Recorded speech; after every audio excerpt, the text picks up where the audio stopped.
You're listening to a podcast from the Today programme on BBC Radio 4. Italy's Prime Minister Matteo Renzi was one of the few leaders in Europe to have a vision for the future of the European Union. No more. He is out. Ousted not least by supporters of populist parties like the Five Star Movement. Another victory for populism in Europe. And yet the Austrian election seems to be a setback for populism.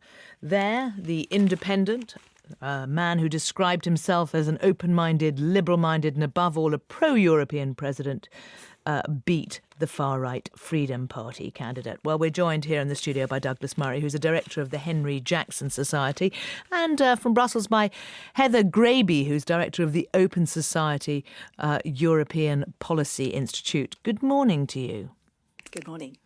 Heather Graby, how do you think we should read both results from the weekend for, I suppose, the future of the EU and the future of populism? Well, both results are a big rejection of the establishment parties. In Austria, the mainstream centre-left and centre-right never even made it into the second round of the presidential election. You had a far-right candidate and an independent Green standing against each other.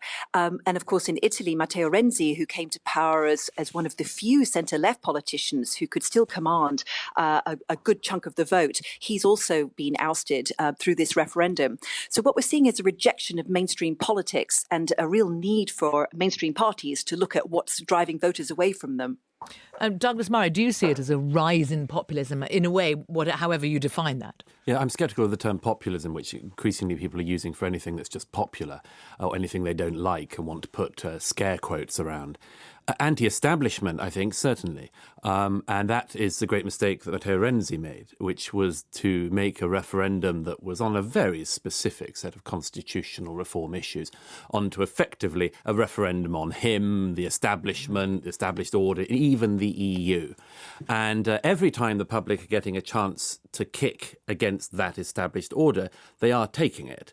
And I think, I have to say, that instead of, denigrating this trend, one should try harder to understand it. There's a lot of poo-pooing of it, but the public may not be onto nothing. And this is something that mainstream politicians really have to think about. What do you mean by that? Well, that instead of saying, no, this is a sort of, that their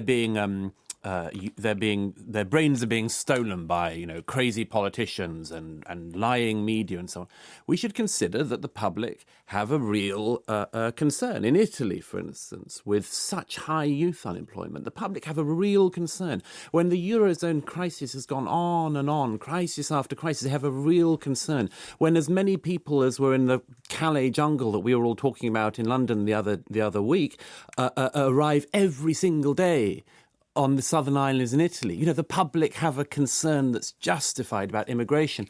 And again, we see this tendency from the political mainstream, instead of saying, OK, they are actually on something and we're going to do something in response, is either to sort of tweak around the edges of their rhetoric or to describe the people as being wrong, as populist, as people who've absorbed fake news and so on. This is a big mistake in the long term. And Heather Graby, the term populist, it does tend to be used as a criticism. It's used much too broadly, and people should really define it very carefully. I think populism is about parties that simply say it's impossible for there to be pluralism and for reconciliation of competing interests in society. They posit a claim that there is a corrupt elite and there's we the people, and these two things cannot be reconciled and that they are fundamentally at odds with one another. And in an open society, that's a real problem, because it means that you can't go for the kinds of compromises and negotiations between interests that are the essence of democracy. So the question is whether political systems can now absorb the new energy coming from new upstart radical parties, some of whom will become part of the establishment in due course, just as the Greens have done in many countries. Don't forget that Van der Bellen, he stood as an independent, but he was a Green originally. We must leave it there. Heather Graby, Douglas Murray, thank you. You can listen to more free content from the Today programme by going to www.bbc.co.uk/today.